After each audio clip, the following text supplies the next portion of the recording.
विगत कुछ वर्षों से हम सभी के द्वारा मोबाइल का प्रयोग बहुत ही ज़्यादा किया जा रहा है। विशेषकर बच्चों व युवाओं के लिए मोबाइल मनोरंजन का एक बेहतर साधन बन चुका है। लगभग 85% बच्चों का मुख्य मनोरंजन का साधन मोबाइल है। दोस्तों, हम बात कर रहे हैं मोबाइल पर खेले जाने वाले ऑनलाइन गेम्स, जो कि बच्चों के लिए तो मनोरंजन के बेहतर साधन हैं, मगर करोड़ों माता पिता के लिए चिंता का विषय, साथ ही एक राष्ट्रीय समस्या के रूप में उभर रही है। यह ऑनलाइन गेम्स बच्चों को मानसिक शारीरिक स्थिति से काफ़ी बुरी तरह प्रभावित कर रहे हैं।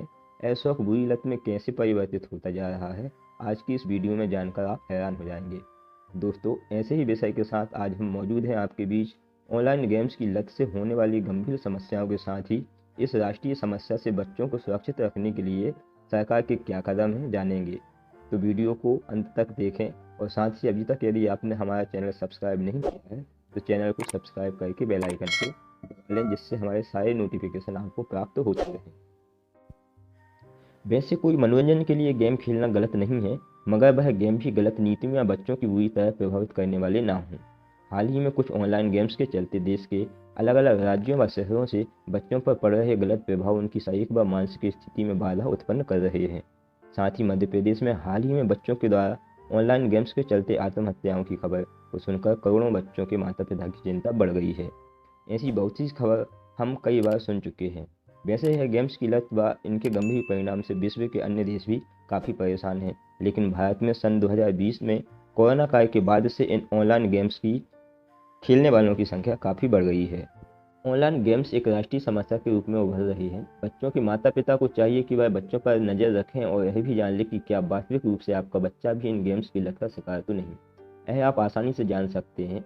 मनोविज्ञान के अनुसार अगर आपका बच्चा गेम्स ना खेलते हुए भी हमेशा इन गेम्स के बारे में बात करे, गेम्स खेलने के बाद अकेलापन, चिड़चिड़ापन, तनाव या अन्य मानसिक समस्याएं दिखें, आपका बच्चा गेम्स ना खेले तो बेचैनी महसूस करे या बार बार इन गेम्स के बारे में सोचे, ज़्यादा से ज़्यादा समय गेम्स खेलने में ही बिताए, ज़रूरी काम भी भूल जाए, साथ ही कुछ शारीरिक समस्याएं जैसे थकान, कमजोरी, आंखों का सूजना या आंखों में दर्द, सिर दर्द आदि समस्याएं आप देखते हैं, तो यकीनन ही यह शौक अब लत में बदल चुका है, जो आपके बच्चे के भविष्य के लिए बहुत खतरनाक साबित हो सकता है।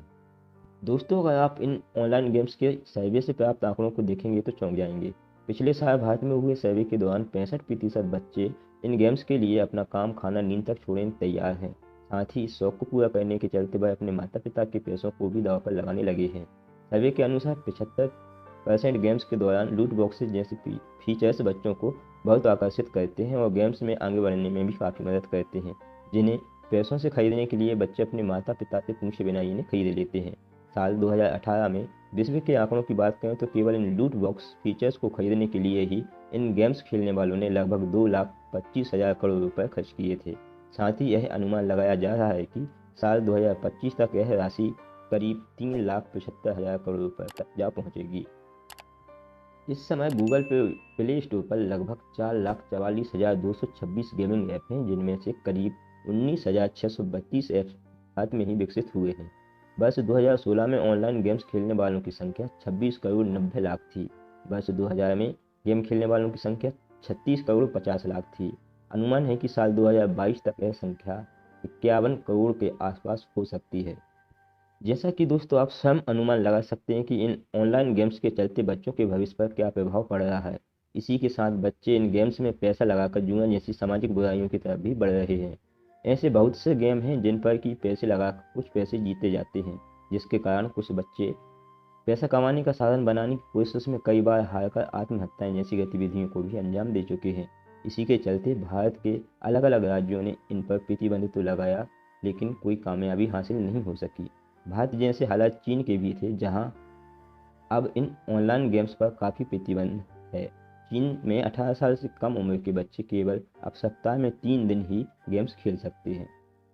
हालांकि अभी वर्तमान समय में सरकार के पास इन ऑनलाइन गेम्स के लिए कोई उपाय नहीं है, मगर ऐसा भी नहीं है कि इस राष्ट्रीय समस्या पर सवाल न उठाए जा रहे हों।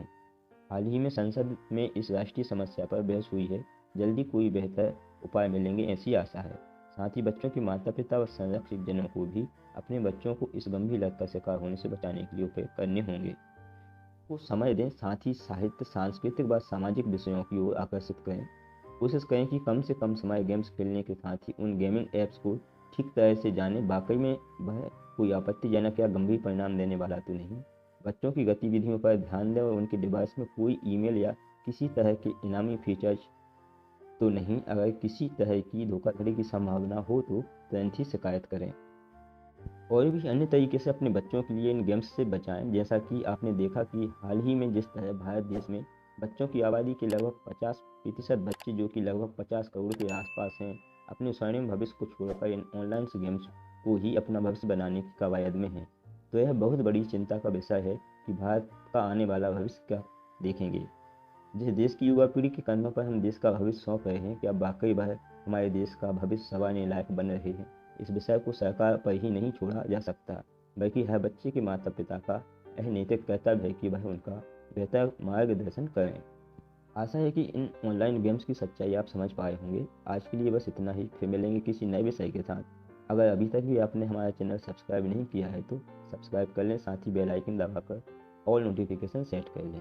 अगर आप भी किसी परिचित को, किसी बच्चे को दिखाना या इन ऑनलाइन गेम्स के बारे में लोगों को जागरूक करना चाहते हैं तो वीडियो शेयर करें और लाइक करें, हमारा सहयोग करें, जिससे हम आपके बीच ऐसे विषयों को दिखा सकें।